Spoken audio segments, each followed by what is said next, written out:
Hostel or PG ఫుడ్స్లో almost కార్బ్సే ఉంటాయి. So carbs ఇంటేక్కి problem ఉండదు అనుకుంటారు. అది కరెక్టే, కానీ అవన్నీ simple carbs. Only white rice and chapati ఉంటుంది. క్యాలరీస్ ఫుల్ఫిల్ చేయడానికి మొత్తం రైస్ అండ్ చపాతీ తింటూ ఉంటారు. అలా కాకుండా మన సింపుల్ కార్బ్స్ని తక్కువ క్వాంటిటీలో కన్జ్యూమ్ చేస్తూ రిమైనింగ్ కార్బ్స్ అన్నీ కూడా కాంప్లెక్స్ కార్బ్స్ పెట్టుకోవాలి. సింపుల్ అండ్ కాంప్లెక్స్ కార్బ్స్కి డిఫరెన్స్ నేను ఆల్రెడీ లాస్ట్ వీడియోలో ఎక్స్ప్లెయిన్ చేశాను.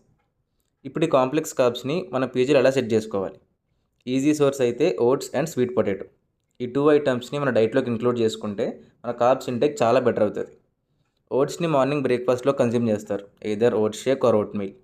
అండ్ స్వీట్ పొటాటోని ఎయిదర్ ఈవినింగ్ ప్రీ వర్కౌట్లో తీసుకోవచ్చు, లేదా ఈవినింగ్ స్నాక్లో కూడా తినచ్చు. ఎంత తీసుకోవాలి అంటే it depends on your diet chart.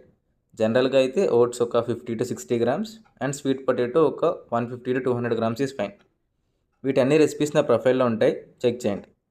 Brown bread కూడా ఒక ఆప్షనే, కానీ మార్కెట్లో బ్రౌన్ బ్రెడ్ అని చెప్పి వైట్ బ్రెడ్ అమ్ముతున్నారు, అందుకే అది నేను ఇంక్లూడ్ చేయలేదు.